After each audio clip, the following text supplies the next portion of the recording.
Excellent. Good evening and welcome to this meeting of the Open Scrutiny Committee. I'm Councillor Mary Wheel, Chairman of the committee, and I will be chairing tonight's meeting. It's being streamed live on YouTube, and members of the public and the media are welcome to watch the meeting remotely and listen to the discussions taking place. So welcome to everyone here and watching. We'll start with 72 seconds silence to remember those who lost their lives in the French tragedy.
I'd like to extend a very warm welcome to Maxine Holsworth, our new Chief Executive, who joins us today, but actually only started yesterday.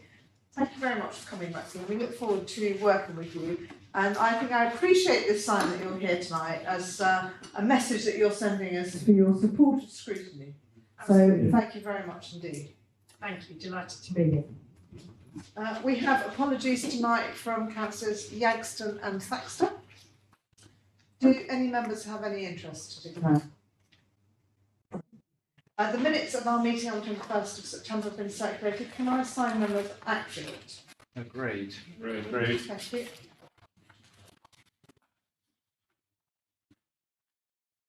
Our first item is the annual complaints report, and we have Johnny Cassidy, he's as the cabinet member here, and Shreya, and also we have Kojo and Peter from Housing to answer any specific purposes. Do any of you want to come and join Johnny at the table, or Johnny, are you going to do an introduction on your own? Well, it's very welcome to join. And I'm also happy to. I can see that their enthusiasm for scrutiny is just as great as our new chief executive. So I think that's. No, I didn't have a great deal to say other than that. I think the complaints report itself goes to the heart of the customer service issue, and that's an emergent priority, I think, in a lot of the consultations we've done since May. I think it's one of the things that might come out of the council plan as we move through this cycle. So it's something that needs to be a priority within the council. I know it is for officers around the table. We take every complaint seriously and want to bear down on the number and make sure that they're responded to in a timely way, but also in a human way. And that goes to the point of us being not just a competent council, though we must be, but a caring council to its residents at the heart of decision making. So that's the overarching piece. But I'm sure you will have read this and will have devastating granularity with your questions. That's why I thought these guys had. If you're accusing us of any detail, but who'd like to start? I know we have some questions. Great. Thank you very much, Chair. Well, first question, so I've got two. There's obviously a significantly higher number of complaints in 2021 too, for the reasons you've explained in the report. But 2020 was hardly a typical year, and we don't have any statistics from before 2020 in this report. So I'm wondering, what is the baseline? How does this compare with a typical year as opposed to 2020, and what can you tell me about that? Can I add a question to that? And that is this our new baseline this year? Because I think we sort of acknowledge, as Greg commented, that we've had some odd years, but we do need a baseline from which to go forward. And is this it? I think it probably does need to be the new baseline, without getting too biblical about sort of before COVID and after COVID, in terms of how we deal with lots of council services, but I'm sure you can. Yeah, so I think it's fair to say we introduced a corporate complaints process and system in September 2019, and council services kind of adopted that in a gradual way, so we don't have any data pre-pandemic. I think this is a baseline for us. Early kind of insight into the first half of the financial year indicates we've got a slight increase coming, and obviously cost of living crisis, etc., may mean that we get more complaints. But I think we should use as a benchmark. We've had a two-stage process operating for 12 months as well, which is our new complaints process. So it's only right that we use this year's data to compare it with future years. I mean, it makes sense, but you're saying for 2019 and before we had no data whatsoever, or do we have individual departmental data perhaps that could be aggregated up, but that side hasn't been done as much? Yeah, I think in order for the complaints process and system to be adopted, there was some localised reporting of complaints data. I think it's also fair to say that wouldn't have been an accurate representation because it wasn't centrally recorded on systems. I think the figure's around 700 to 800 complaints, which is a few hundred less than what we're seeing. So I wouldn't say it was a comparative figure. Okay, that's very helpful. So my second question, and on page 9 to 10 of the main report in paragraph 4.2 rather, and it's mentioned elsewhere, there's some reference to the housing management system. You're using a different tool set from the rest of the council, but also some hints that you're looking to align the systems. And there's a mention that autumn 2022 key time on the timeline, and given it's 1st of November, we're right in the middle of autumn. So what's going on with that alignment of systems, and how are you getting on? Shall I jump in on that one? So housing management inherited the system from TMO in terms of the CRM Microsoft Dynamics system, which has all contact information for every resident for housing now. The corporate approach to managing complaints, including housing needs, is for our caseworkers. So we've been working on a project in terms of to create one view of complaints.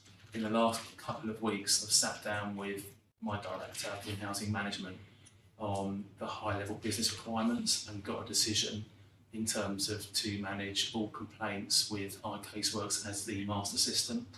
We'll still take information across from our caseworks to allow us to get one view of the customer from across CRM. So that's what information we can get from our caseworks into CRM. Rather than complicate and have two-way information going between systems, it will be our caseworks will be our main system, and then we'll take information across to CRM to try and simplify it. So we've got quite a bit of work to be done there. I think that's actually my first task in the morning, to sign off the requirements to get that project moving. So we've got a business analyst working on that with IT, and it's one of our priority pieces of work to get delivered, so we can get one view of complaints in a consistent way. So the kind of the detail we've got to look into are we'll have the two systems work in different ways. So you'll have different categories of complaints. It's how we reconcile those. There'll be different templates between the systems, so it's going through everything, the reporting that we get out of the system, which I think would do probably beneficial to us. We can then use our casebooks and fly with it going forward. It sounds quite challenging, because I guess the system that you use at the moment, Kojo, works with your department and probably quite effectively, and I know you've got some questions coming up on that from others. But changing it into another system, a wider system, is probably going to be quite difficult. Well, what's your take on that, Kojo? Yeah, so I think that I'm used to using iCasework in my previous authority, and I think it works really well. I'm sure I have had a conversation about some of the reporting mechanisms, and in terms of really getting the accurate data about the performance of individual officers on a monthly, quarterly and annual basis. But on the whole, I think that the data that's being produced is fairly accurate. Also, I think it helps us, and I think it's referencing to enable the officers and their managers to have more accountability, because you're able to actually assign cases to actual individuals, and they get the emails to say that, okay, you've got an outstanding complaint, outstanding members of inquiry, or it's overdue, or the timeline's approaching. So I find the system very good personally. I've not used the housing management system, so I can't comment on that. But for our purposes, we find the system beneficial. Tom. Thanks, Chair. Following on from Greg's question, sticking on point of the software, and this probably crosses over with the next agenda item, but what is the experience for people making complaints across different departments? Is there sort of a fairly consistent experience, i.e. you'll need, so I know it's not so much a complaint I suppose, but when you make a report on street line, you're immediately emailed with the case number, and so it's acknowledged that it's been logged and it will be followed up. Do we have that consistent experience with people making complaints, that they always have a case number, and do they also have a sort of single point of contact? So, the time to respond to the complaint is important, but also having a single point of contact would be really important as well. I can take that one. So in terms of the case reference, absolutely. Anyone making complaint using an online form would get a reference, which is the same reference they'll have through their complaint journey, with an acknowledgement that it's been received. They then get a personalised acknowledgement that gives them a response deadline. Even people making complaints via email, they'll get the services acknowledgement, and then within 2 days they'll get a proper acknowledgement with a reference number. I think it's an interesting point about named contact officers. I think on some of the more complex cases we do that. We tend to do it more in the response itself. But I take that point. Actually, we probably should be striving to slightly higher standards and giving our residents a named officer that they know who to contact, how to contact them. Yeah. So that's direct relationship. That's really good to hear, because I know one of the most frustrating experiences when you're complaining about anything is to be passed from one person to another person to another person. So even if your contact isn't ultimately the person who will answer it, it's still good to have one person. Yeah, so certainly in the complaints team, they will have a named officer. If the complaints, I think you asked about things that cross over different services, they're all managed by us. We will speak to the resident and coordinate that response. So it's a single voice, essentially, to the resident. They don't want to feel like it's different parts of the council, I don't think. So I think it's those individual complaints that we need to be more honest about who's dealing with it, and share that information. So, Thank you. Yeah, thank you, Chair. On 4.7, the third point, it says, whenever possible, answer the complaint right first time, so that residents are not having to complain twice. My question is, why wouldn't it be answered right the first time in the first place? I think it's fair to say that we strive to do all of them right first time, but there will be a handful of them where perhaps a resident raises new information in an escalation, information that wasn't previously provided, which will inevitably mean that they do want to escalate their complaint. I think maybe perhaps that's not so clear. What we don't want is that they've raised an issue as a complaint, we didn't address it, and then we have to complain again. That's not what we mean by this. What we're trying to do is ensure that the majority of complaints are answered at stage 1, so that resident doesn't feel that they have to escalate the issue. They're confident that the response is the right one the first time. Is it also about, can I just as a supplementary on that, before I come to you, but also a question of the tone of the response, and whether that emotionally satisfies the person who's complained? Yeah, absolutely. I think we've done a lot of work as an organisation to think about our approach, the language we use, being compassionate, even when we have to say, we can't deliver X, Y, Z, but we're clear about why, and we offer different solutions and we signpost people effectively. But there is, we've done a lot of work on language and how to communicate difficult decisions, especially because it's great when you can tell someone that you can do what they want. Sorry, Wally, did you want to supplement? Yes. And I'll come start. So if the complaint is not answered to the satisfaction of the resident, who do they go to next? So in this two-stage approach, it will be the director that responds at stage 2. Immediately stage 2. I think we propose that we should look at the complaints process, because part of us doing better at responding to complaints quickly is that we need officers to be accountable for the decisions. What I mean by that is that managers of those teams should be answering those complaints and be able to look at the root cause of the issues. And we should have a slightly more flexible approach so that we can answer complaints quickly. But certainly all stage 2s would maintain that they're run by the director, so that they can also provide constructive challenge to whether the answer is the right one. Thank you, Chairman. Thank you, Chair. The second question which she asked, that's the one I want to ask, is about escalation. Because our previous response, you said, we will not escalate, so we have to solve. But many people, they are aware and not solve it for the first time.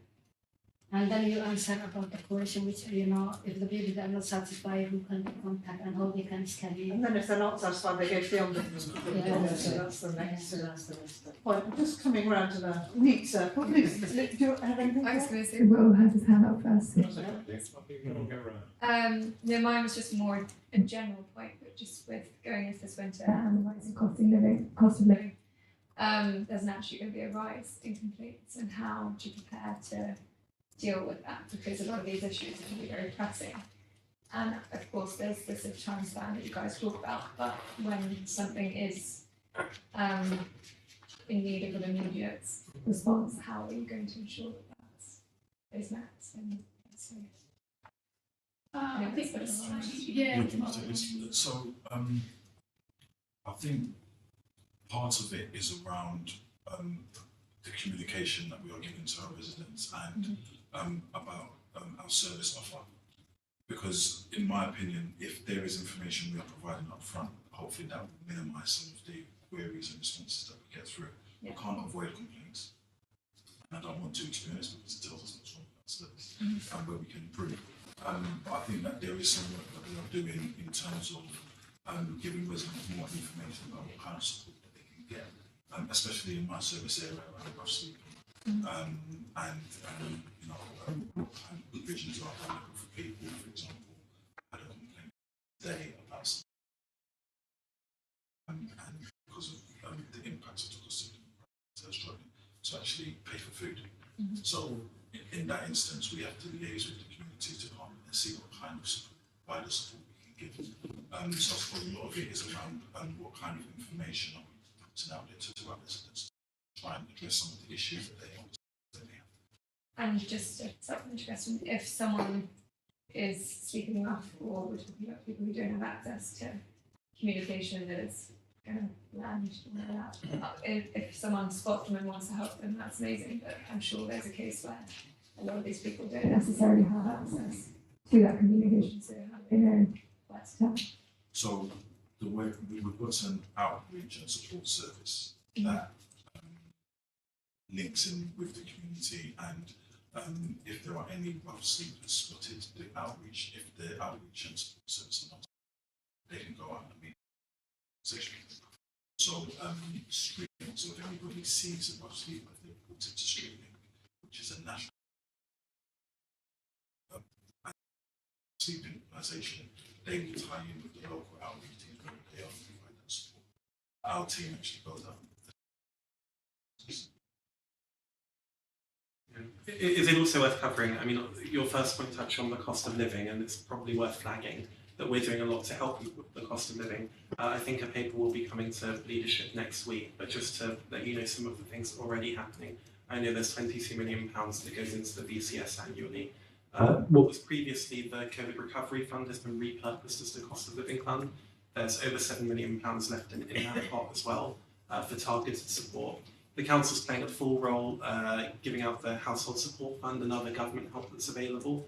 And just on the signposting piece, we do have a cost of living hub up on the website, which is constantly updated and gives people the opportunity to look out for information that may be of use to them, whether it's council or sort of external help that is in the wider community.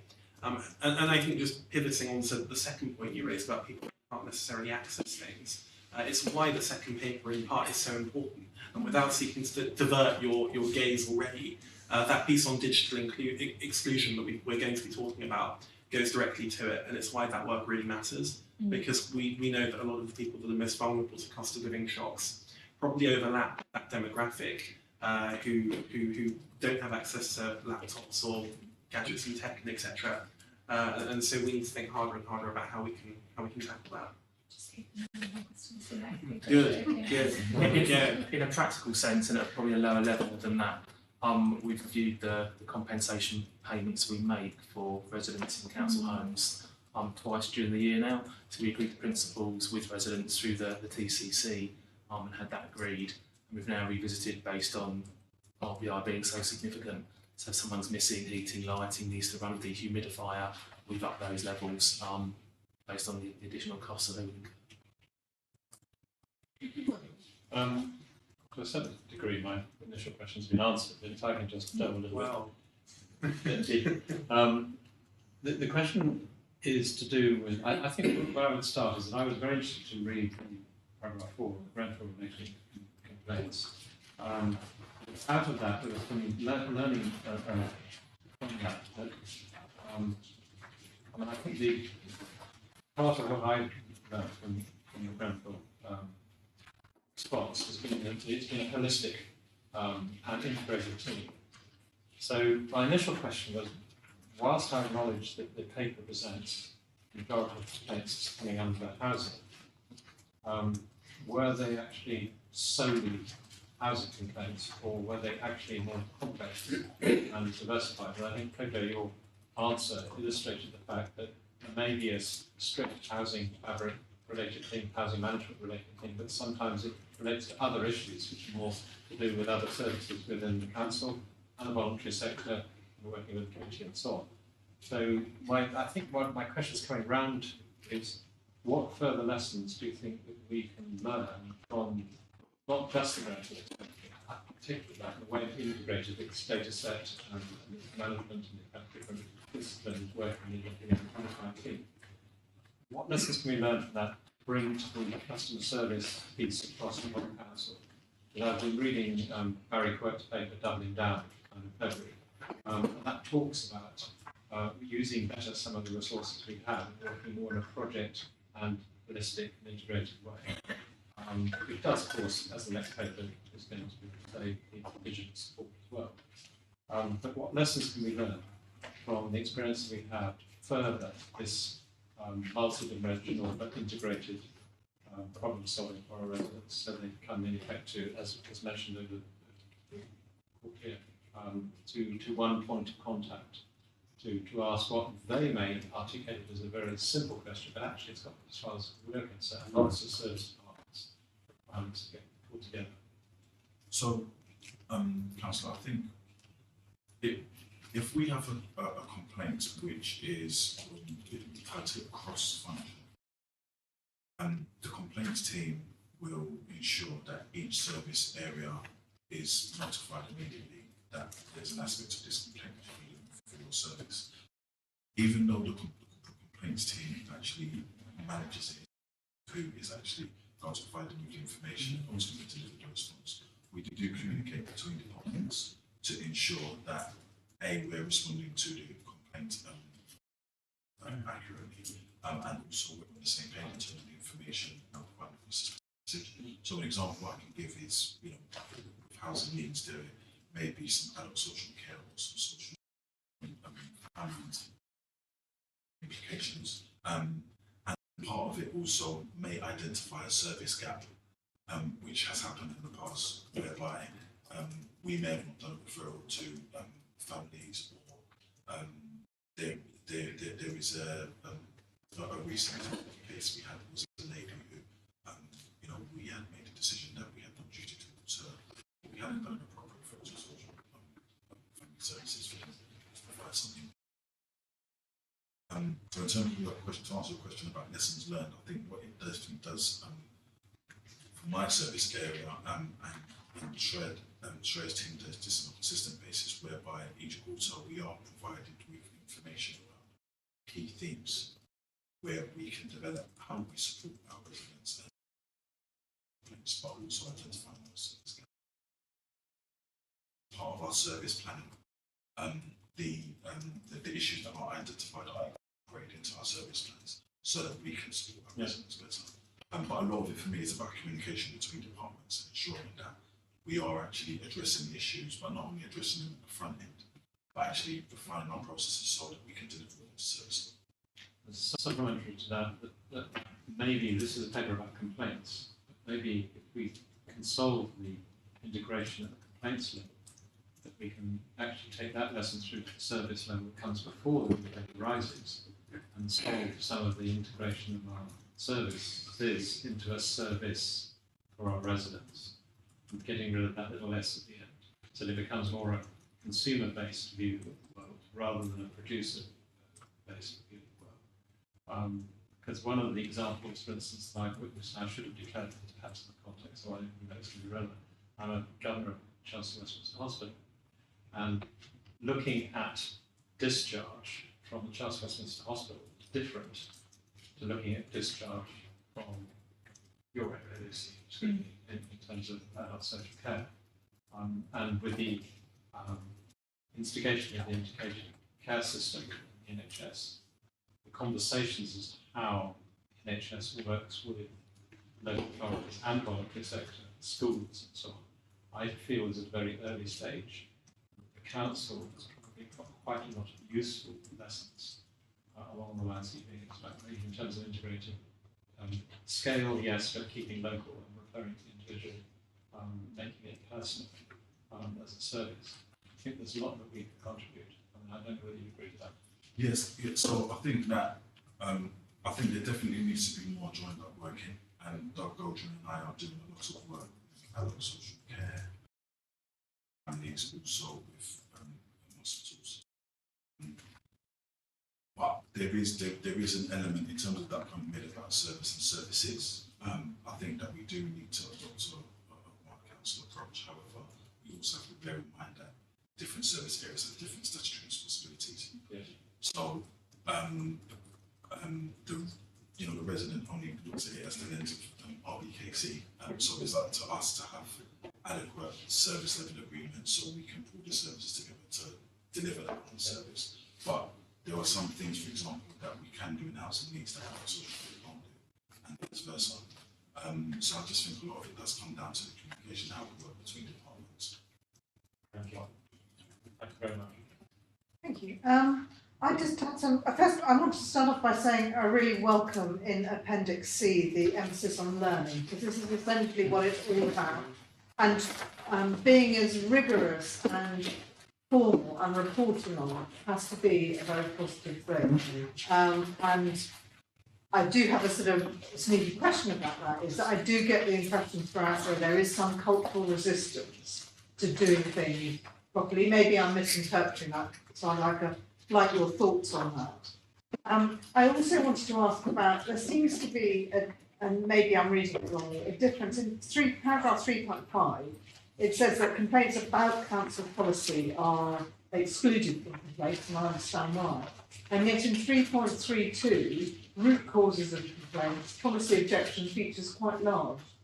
And I wondered what the reason for that was. Do you want to talk about that? Yeah, so I guess the same point that we can't avoid people raising complaints about policy issues, but we don't accept them. So I think it's a communication that we need to do to make it clear to people that if they have concerns about policies, etc., there is another avenue to explore. Similar thing that we get complaints about, penalty charge notices, which we can't accept. Obviously, people will try to use a complaints process to raise an appeal, but that wouldn't be the appropriate way to do it. So it does feature in the volume of complaints. It's just not complaints that can be accepted in the remit of the procedure. So we do accept it in the numbers, we just then accept it and then exclude it. That's what I was getting confused. Yeah, so I think what and perhaps need to be made clearer is that that's a total volume received of people raising a complaint, but doesn't represent the volume that we can accept and say, yes, this is in remit. Okay. Because we do still want to look at the reason people make complaints about PCN. What's not clear on, for example, on the council website about that, or what could we do better to avoid people coming into a process and then immediately being told that they can't use it. So I accept that. And am I right in thinking that there are some, oh, okay, sorry. I was going to respond to your first point about the resistance. Yes, cultural resistance. Yeah, so I can only speak for housing needs, and within my service area, there has been a big focus over the last 18 months around our attitude towards complaints and members' inquiries, in terms of not being defensive in our responses, actually responding to the points that are made, because sometimes a complaint comes to stage 2 and I have to send it back and say, well, not actually addressed resident as and trying to be less legalistic in our approach. Human. Yes, exactly. We're nowhere near where we need to be, but I will say that there definitely has been improvements, and I think it's an ongoing journey. And Trey mentioned earlier about the training that we've embarked on, and that's an ongoing piece. And what I will say is that the managers are definitely committed to improving things, but some of these things do take time. So there are some complaints, unfortunately, that are where residents are responded to, and it doesn't actually meet the standard that is expected. But it's definitely an issue that we are aware of and we are tackling.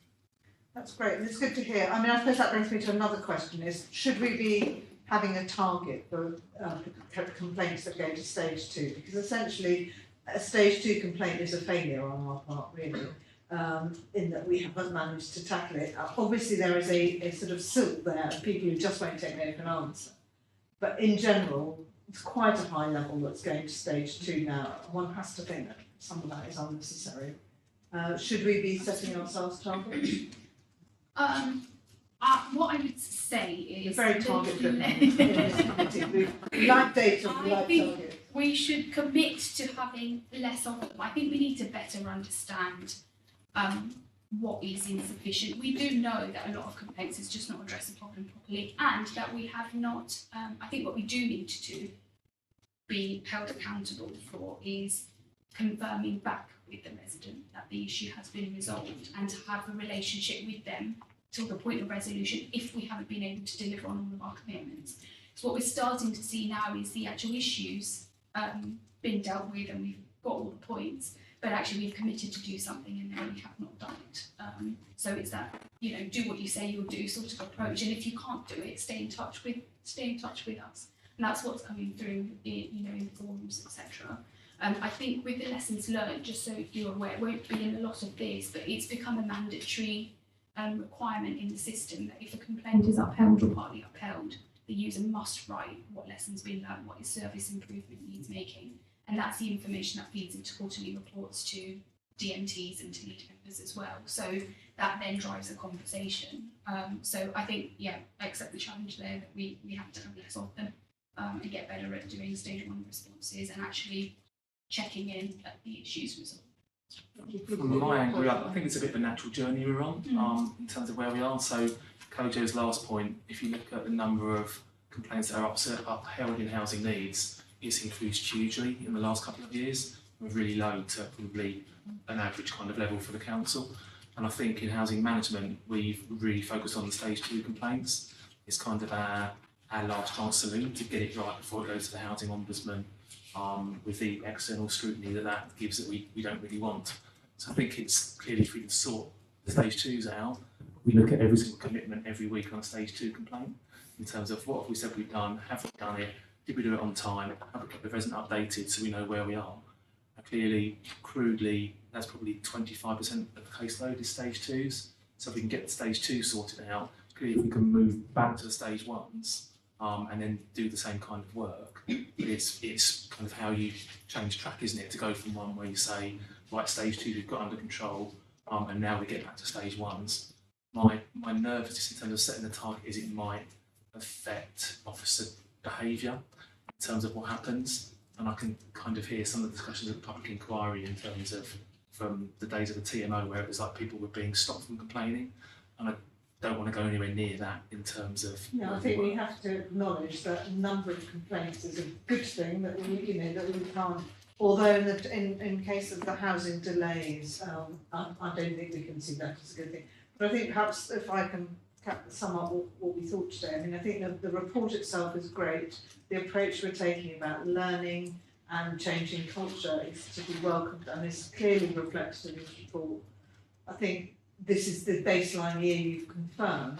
So now everything else, even if we're not setting ourselves targets for stage 2, we will be comparing next year the percentage that go to stage 2. We'll also be looking at the underlying volume. I mean, it must be concerning to housing, the underlying volume of complaints about delays. I know you share that, so we'll obviously be wanting to look at that again next year to see that volume is coming down without you scaring people off from complaining. I'm sure that wouldn't happen.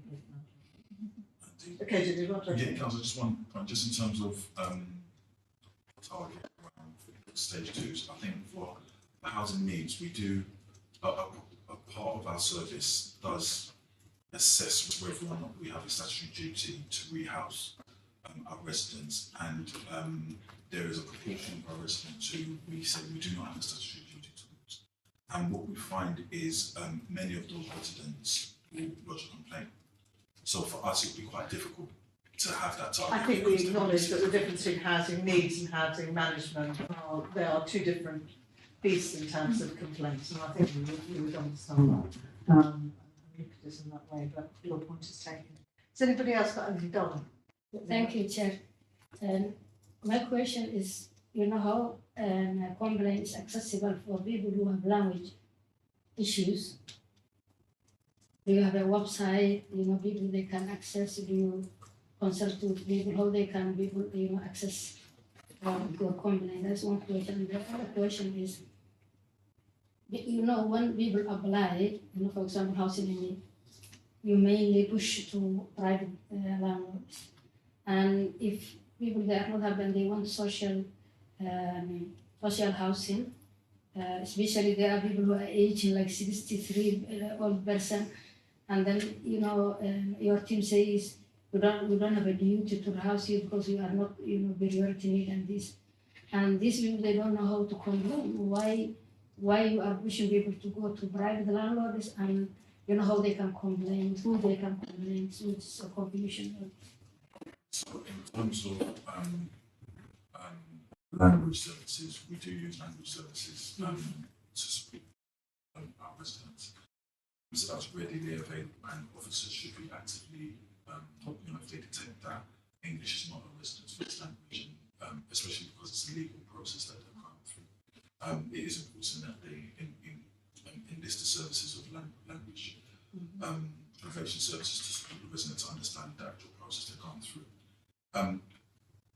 In relation to your question around our responsibilities to households who approach and placing people into the process,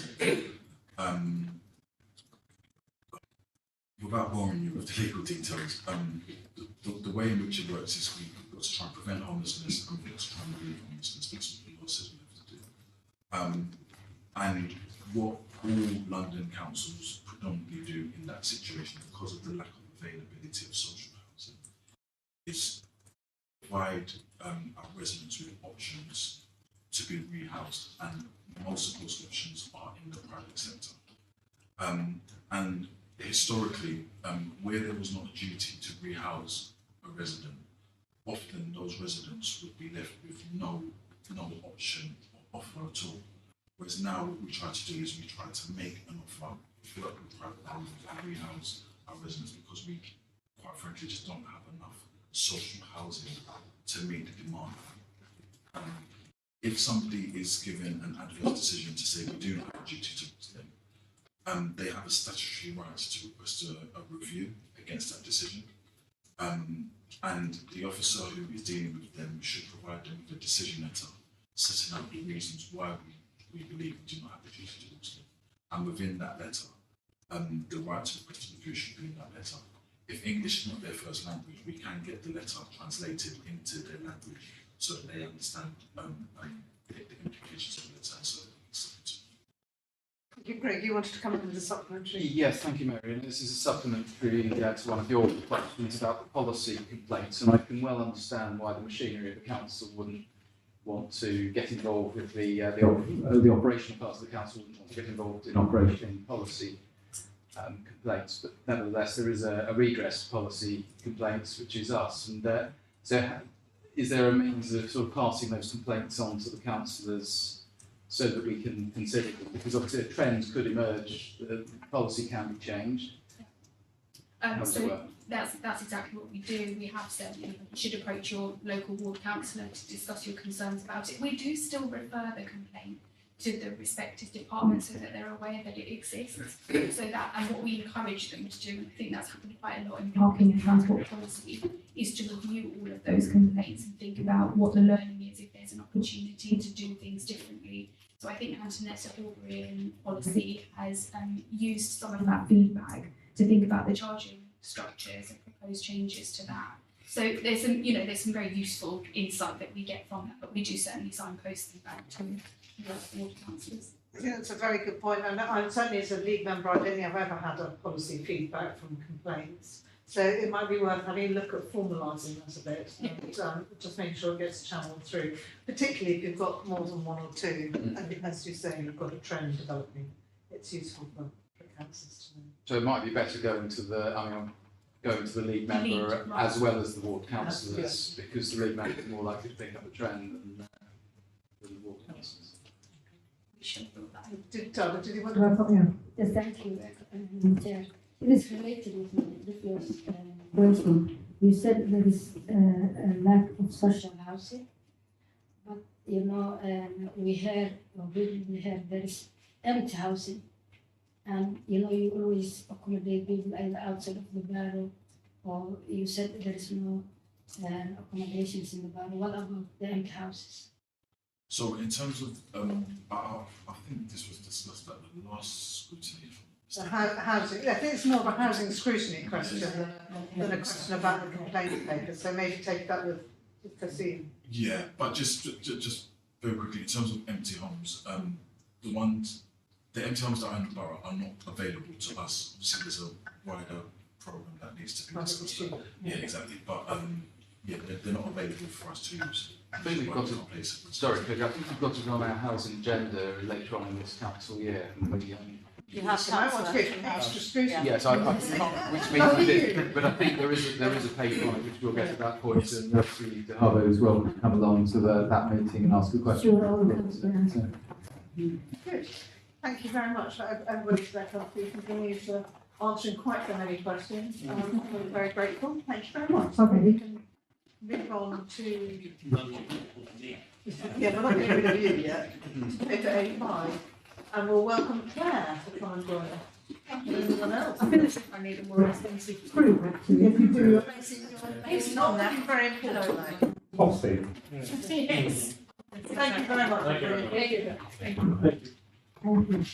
I know that one of the things we were going to ask Sophie here was about customer access and whether it was all digital. And I was reassuring my colleagues that it isn't all digital and people still can, as part of the customer access strategy, contact the council rather than.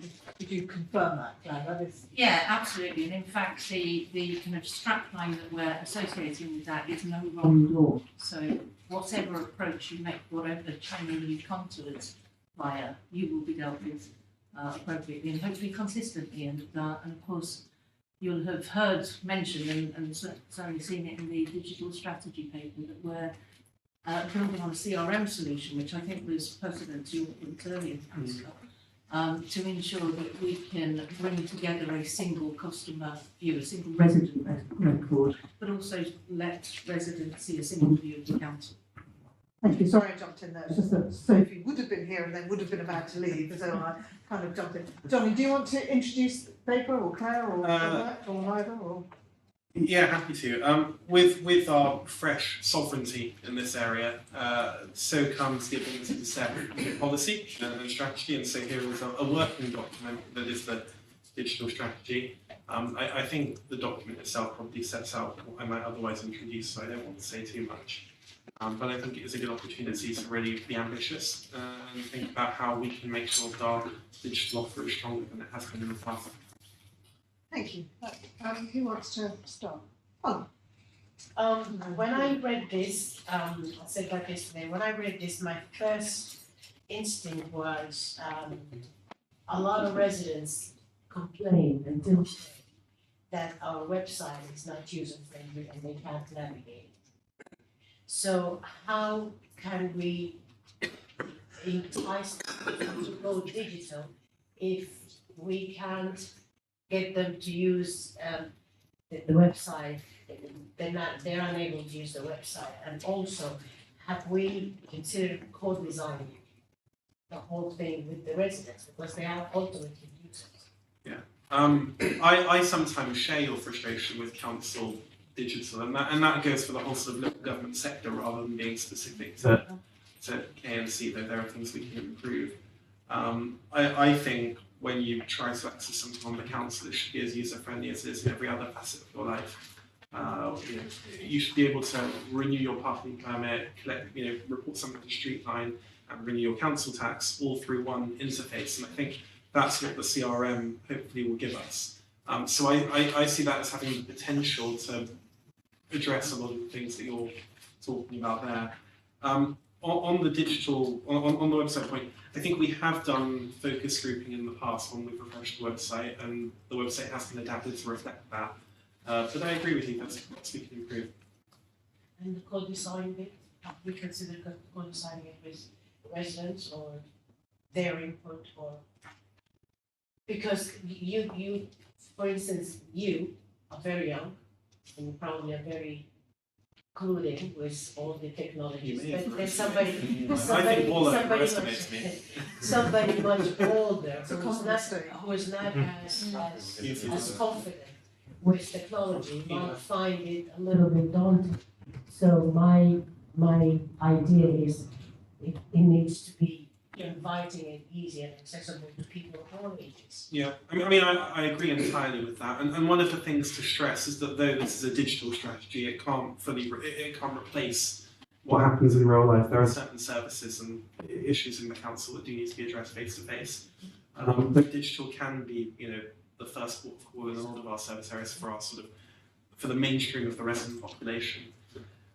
So is there anything to... Yeah, I think one of the, I absolutely appreciate the point around co-design and co-creation, and one of the reasons for moving the website team into Sophie's area, actually the customer delivery area, is to ensure exactly that, to ensure that the residents are at the heart of the design.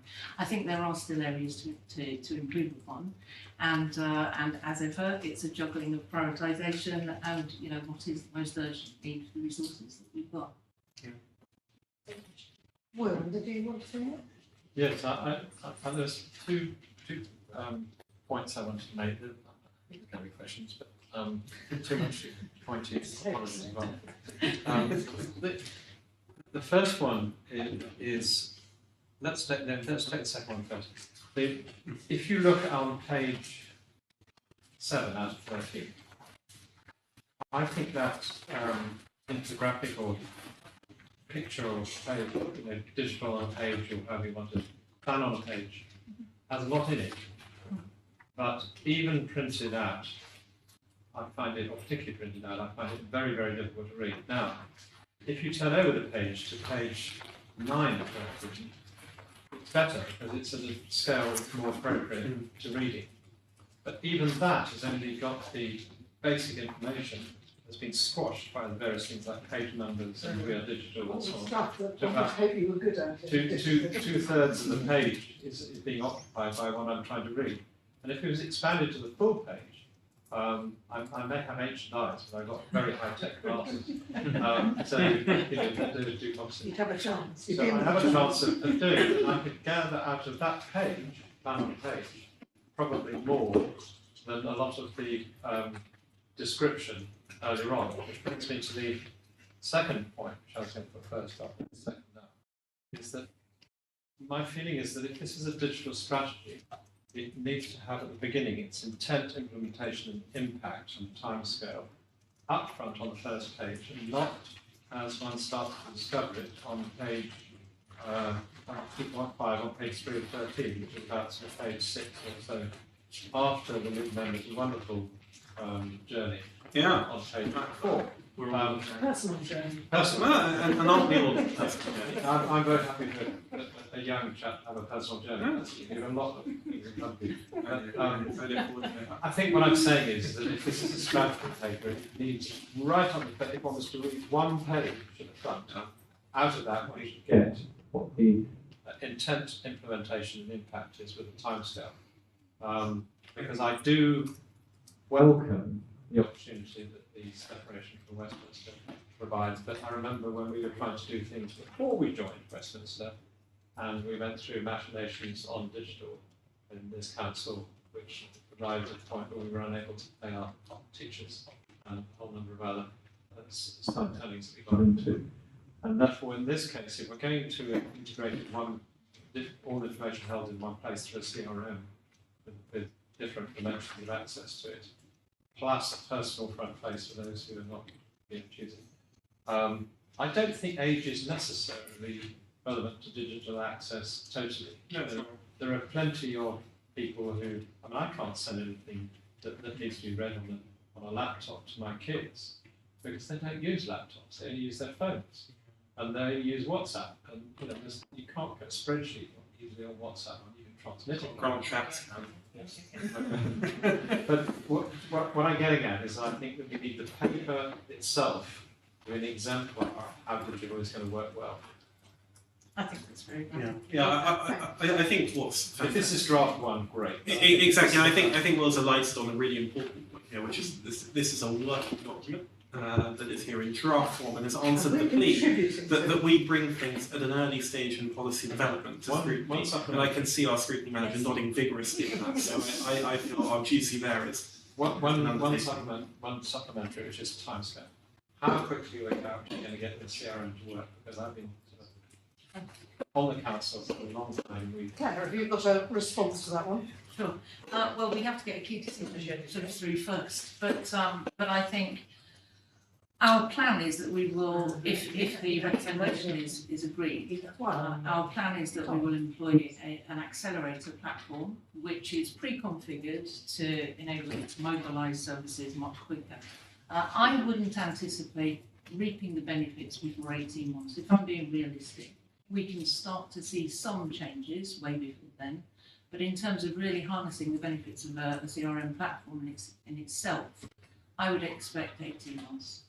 Would you expect that CRM platform to then be making the discussion with NHS, voluntary sector, and so on work well as well? Because aligning our departments internally is one thing, but having a conversation with public health, with NHS,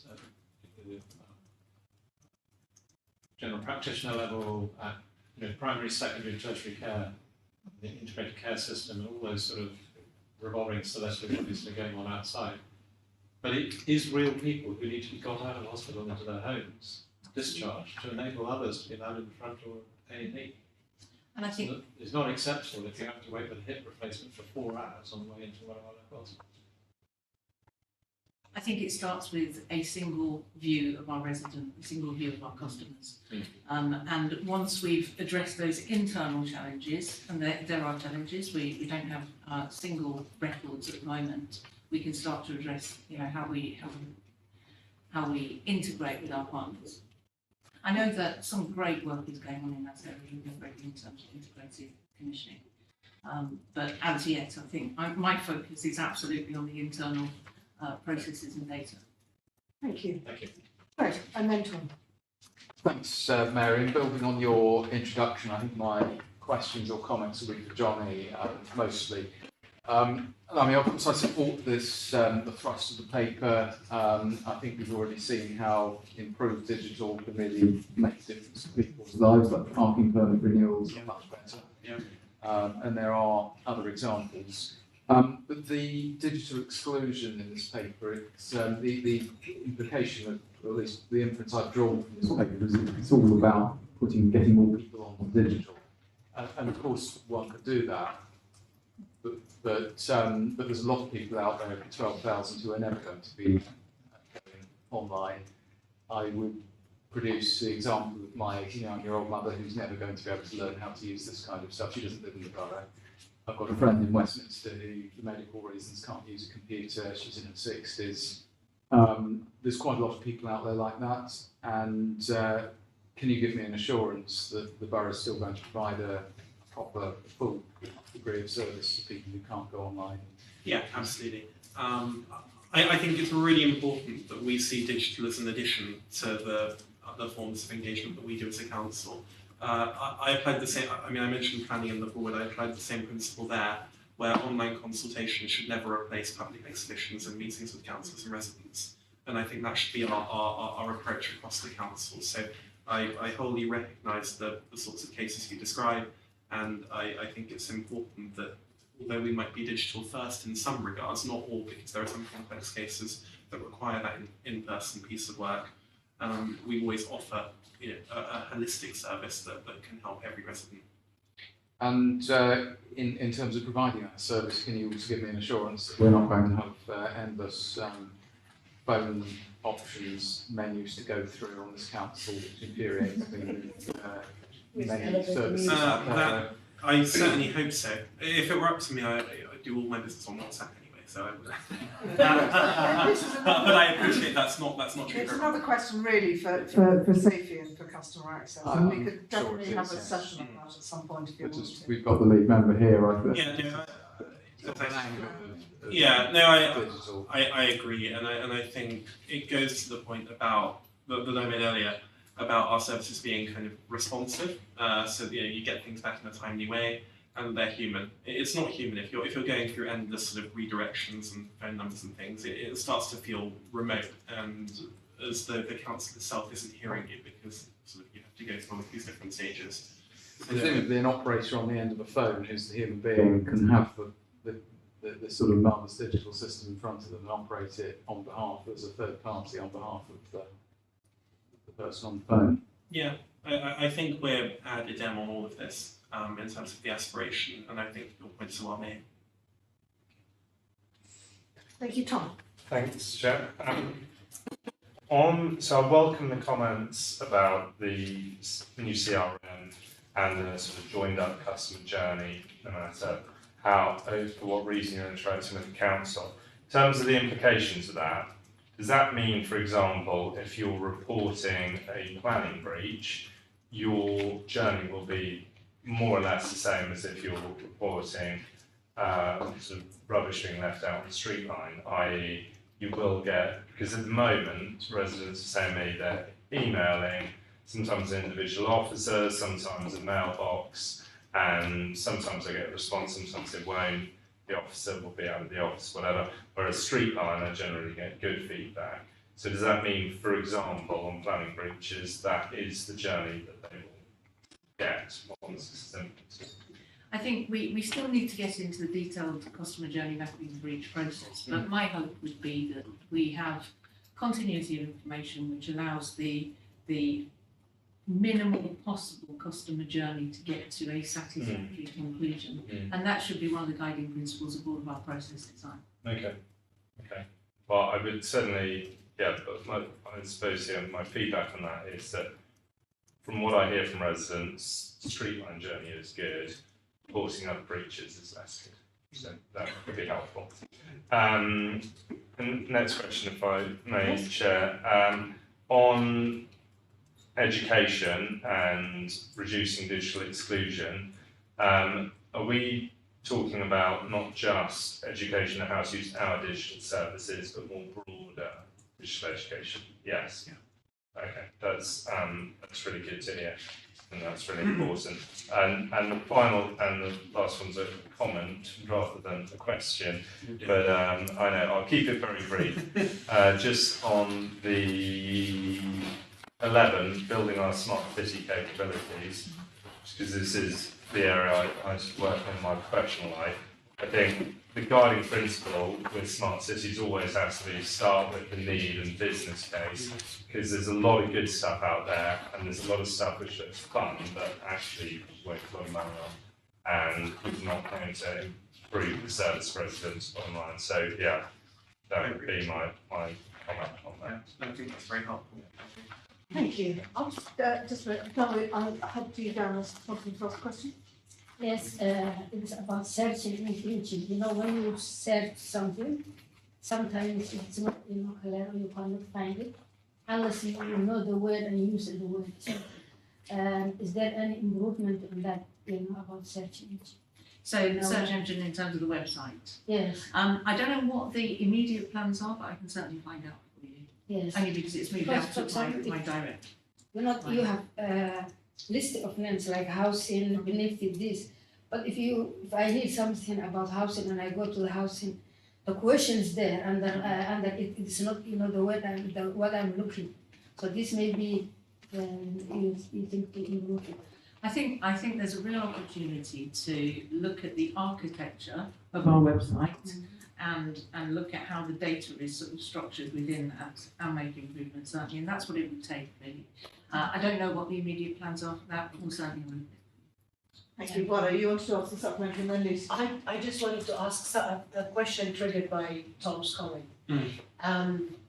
Do we as a council know that actually if you put a complaint in a straight line, it gets answered quickly and efficiently? And if you sometimes if you want to upload your complaint or your objection to planning, it's a nightmare. Do we know that, or is it just? I mean, are we as a council aware of that fact, or is it just the residents who feel it? Am I making myself? Yeah. I don't have the numbers to hand, but I because think it is constantly a nightmare for residents to communicate anything to the planning department, but then street line, rubbish collection is swift and quick and efficient. So I was wondering, do we councillors know it because we get it on the street with the residents all the time? Do the officers and the council know that this is a huge problem? We could talk to Jen. Yeah, I can't speak for the successes and failures of colleagues on the media. But no, I recognise the dynamic you described. There are clearly better and worse performing services. There are different categories of complaints, aren't they? I categories mean, of complaints. just moving some rubbish is very different from. Yeah, but the thing is, you would think in a council where, But I think within an hour, you can get something removed. You can actually go on the website and upload something and it gets done. Yeah, I think you're asking, is there an awareness of this? And I think the answer is yes. What I was saying is I don't have the numbers to hand to elucidate that. But I think, yes, councillors and the leadership team do have an awareness of which services perform well and where we tend to hear more complaints. And we are alive to that, and we always want to improve the quality of our service. Okay. So no, I think it's a very well observed question actually. Lucy. Well, Greg kind of covered the elderly sort of section of our population who was a bit worried about everything being digitised for. I was more wanting to ask about languages and sort of the barriers to what your plan was in terms of if we do want everyone to use this, is there going to be an offering of the languages that we know are dominant in our borough? Just in response, so an example of how we're incorporating multiple languages sits with the work on the Grenfell Partnership recently, a questionnaire that was sent out in terms of the best council research and how we've improved. And we went down the route of using a particular type of form. I think it was a Google form, I may be mistaken, because of the very reason that you just discussed. Accessibility of all types is really important, and we're committed to it, whatever the platform we're discussing is. I think particularly what's customer facing or resident facing is the website. As far as I'm aware, that's accessible on a number of levels. I don't know exactly which languages for which forms, but again, we can look at that and do an assessment. It's also a really important question because this is the most cosmopolitan borough in the country, particularly in parts of Portland and South Kensington. And we've got an enormously international population and a huge range of languages spoken, so I think it's something. Sorts of web tools that can help people, but they need to be aware of them. Can I, thank you, Lucy. Can I just make a few observations? So I think people have drawn out the fact that the three aims need to be front and centre in order for this strategy to be understood by everybody. I think everybody I spoke to felt that about the way this is presented. Have to admire its admirable brevity, by the way, and the plans on the page where we're able to read them are really helpful and good. But there's one omission actually that I found. Well, I found the three. I wasn't entirely sure that the three aims are right. 1 and 2, absolutely. But the third one is sort of slightly beyond your remit, and there's no mention of cyber security. I may be paranoid, but that's the thing that really bothers me, saying because we are the guardians of data for our residents, and so I wondered if that ought to feature in your strategy. I'm very happy to add it to the opportunity to consider the Thank you. We're actually in the process of finalising a cybersecurity strategy in its own right, which will be a component sort of feed into this. But it, like you, it's something that keeps me awake at night, and I felt that it warranted an entire piece of work in its own right. So I think it needs to be at least referenced in the strategy, and probably with my final comment, I'm sorry it's going to groan when I say this, is jargon. We keep talking about CRM and smart cities. Nobody says anywhere at the beginning, everywhere, any acronym has to be explained first time round that we use it.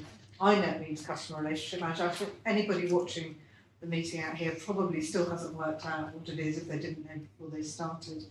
And the concept of smart cities, I think I know what it means, but I think it resource management. Thank you. It's a really well observed point, and an oversight actually on my part. And it's easily done because everyone talks their own language at work, but this is a really important outwardly facing document, and that's why such pettifogging is perhaps important in this instance. Has anyone else got any other questions? Thank you both very, very much. And thank you for showing it to us so early that we can accept our comments in a meaningful way. So we can. Right, let's move on to examining our own label and paper A6. Jackie, do you want to add everything? No, I don't. Paper? No. So we're going to review the full plan features. Yeah, if we get an answer to the, thank you very much. If we get an answer on the decision, key decision tracker, council, scrutiny council is on the first page, first item. The date, was it a typo? It's a typo, yeah. Right. So it should be 18/1/23. The pages aren't numbered. That would be helpful in the future. Great. Yes, just on the, and I know Jackie already knows this, but on the, and now we're in the public meeting, on the 6th page of the decision tracker, could we add the social investment strategy to, as a subject of scrutiny by an appropriate committee, probably this one? Yes, the chair's already contacted me, and I'm meeting colleagues next week. And I've agreed with the Housing Scrutiny Committee that it should come to the OSC rather than the Housing Scrutiny. We didn't have an unseemly fight over it, would you? So the timescale on that? The work's to be completed by April 2023, so I'm meeting with colleagues next week to talk about the detail of the project and the phasing, and as part of that to discuss when scrutiny could have most impact, when would it be useful to be involved. So I'll let you know when I know. Because it talks here about co-design with town bodies and residents and so on. Yes. And I think learning about that process and how it's going and how it's structured before it comes to its conclusions and is not really possible to influence the questions it might raise or the issues it might raise would be very useful. So it'd be useful to get to an earlier stage or a mid-stage before it gets set in concrete. Yeah, there has already been a report to leadership team in the last council on this, and at that time the committee wasn't seeking to be involved in this strategy, but there's still a lot of opportunity now. So I'll talk to colleagues, I'll let them have any comments, and I'll come back to the committee. Great, thank you very much. Anything else on paper A6? Any other comments on paper A7, which is our work programme? I think maybe we should mention the Earls Court Yes, I asked for an update on the Earls Court Councillor call for action this week, because the chair had raised it for me, and asked when there would be an update to this committee, and they have suggested the meeting on the 8th of February, they'll be able to bring a comprehensive update, which includes the actions that they've been taking and the work they've done in Earls Court. And while that's quite a long time off, if they are going to bring something that's meaningful and so on, then I'm okay with that. I think that'll jolly well be. Yeah. You know, express your views as the chair. Oh, yeah, no, just raised it previously. Is there anything on the work programme regarding the carnival? Any scrutinising of the council's role? I've raised this again with colleagues and I've asked if we could have a briefing note for the committee, and then you can agree as the committee what further action you want to take. Okay. Do you want a report or will the briefing And suffice? if so, on what aspect of it? Yes, so I have, and I know you've asked me before, and I did actually again speak to colleagues today and said, are we going to get the briefing note? So I have given a reminder. Okay. So we'll come back, hopefully you'll have it by the next meeting, but if not, I'll come back with. And it could be circulated outside the meeting cycle, couldn't it? So you don't have to wait. Yeah. And then we can discuss how you want to proceed. Great. Good. Thank you. Anybody else got any comments on? Okay, so.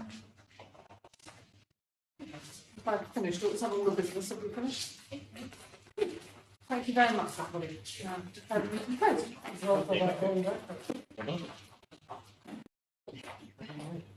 Sorry?